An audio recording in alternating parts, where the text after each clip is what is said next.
guys, kita mau vertebra. Baik Ibu, saya akan melakukan inspeksi terlebih dahulu, yaitu Ini berdiri pura-puranya. dari anterior, posterior, dan juga lateral. Tidak dapat ada deformitas, inflamasi, sikatrik maupun masturbasi. Selanjutnya yaitu saya akan melakukan palpasi pada C1 sampai C7.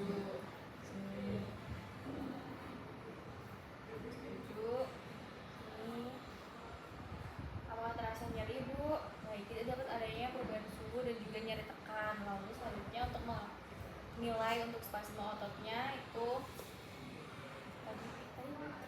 trapezius. Jadi trapezius. Lalu Ibu bisa untuk menengok ke kanan, Ibu cari steno trapeziusnya ini tekan-tekan, habis itu sini juga. Baik, apa-apa. Baik, tidak dapat adanya spasme otot. Lalu selanjutnya Hal pertama yang dilakukan yaitu identifikasi level kolumna vertebralis dengan cara palpasi prosesus spinalis yang paling prominent, yaitu C7. Meraba suhu kulit, hangat atau dingin. Palpasi servikal, melihat ada tidaknya nyeri tekan pada prosesus spinalis dari C1 hingga C7. Melihat ada tidaknya spasme otot, mulai dari musculus trapezius, musculus latissimus dorsi, dan sisi lateral ataupun anterior kita lihat musculus sternocleidomastoideus dengan cara pasien menengok ke kanan ataupun ke kiri. yaitu rom atau move. Ibu bisa untuk difleksikan Ibu kepalanya. Ini fleksi. Ekstensi bener. Habis itu fleksi yang dekstra, fleksi sinistra, lalu rotasi. Ini dekstra, habis itu rotasi yang dekstra.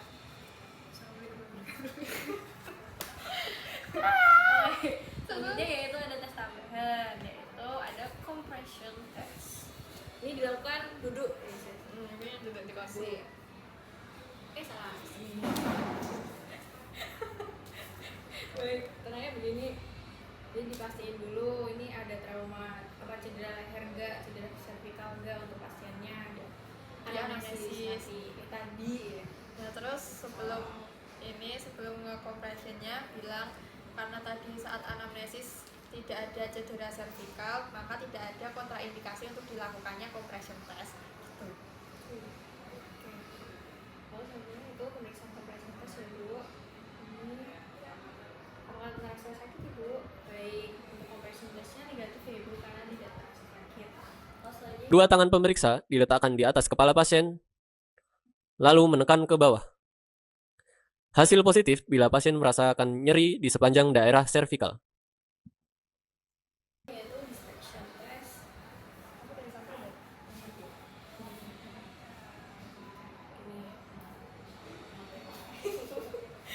Apakah terasa nyaman Ibu? Oke Ibu, baik. Untuk distraction testnya negatif karena ibunya tidak terasa nyaman tadinya. Distraction test. Tangan pemeriksa bagian palmar diletakkan di bawah dagu pasien, dan tangan pemeriksa yang lain diletakkan di bagian occiput pasien. Kemudian dilakukan distraction. Hasil positif bila pasien merasa lebih nyaman atau enak.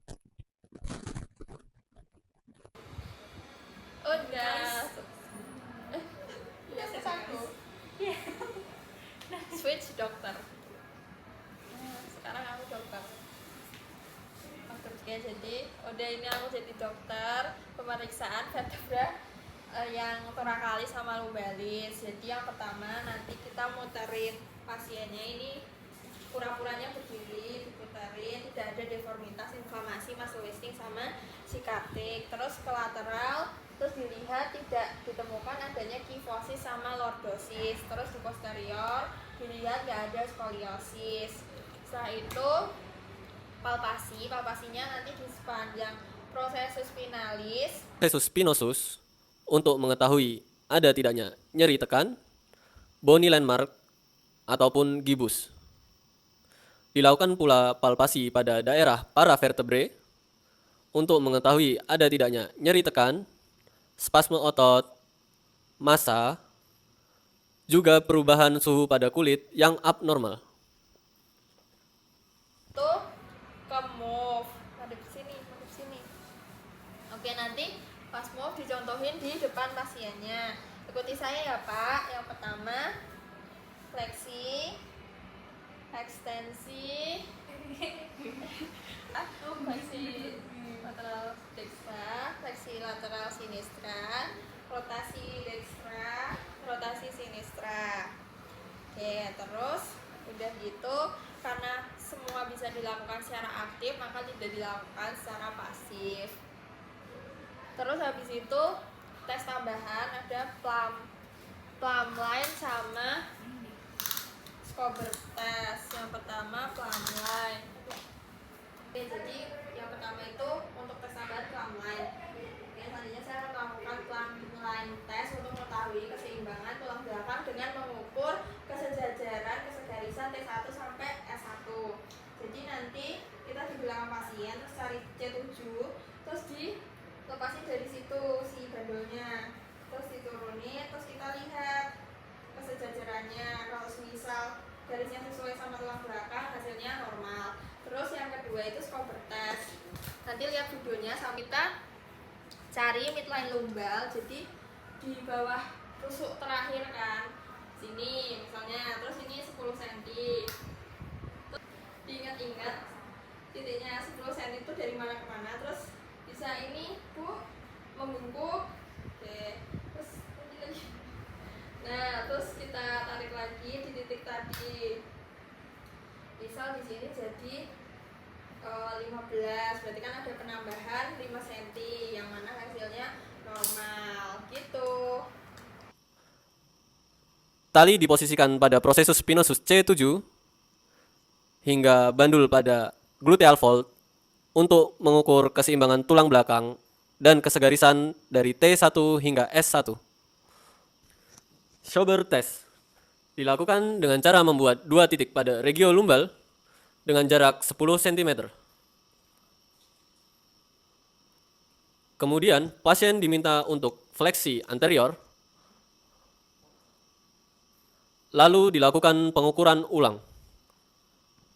Pada pasien normal, akan terjadi penambahan jarak hingga 5 cm. Udah, untuk tes tambahannya itu cuma 2, plum line sama Scober test. Terus cuci tangan, terus terima kasih. Bye all. Bye-bye.